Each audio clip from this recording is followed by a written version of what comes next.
backload. Dito tayo ngayon sa check. Kakarga tayo ng backload. Ngayon ang bago natin truck. Ayan. Ewan ko kung anong mga gamit to.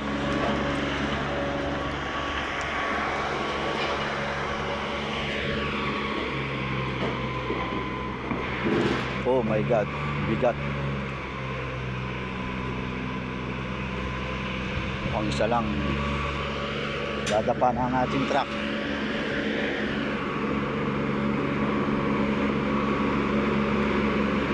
Mukhang gamit sa, ewan ko ba saan gamit to. Ayan, kinokontrol lang ng lalaki, di remote control.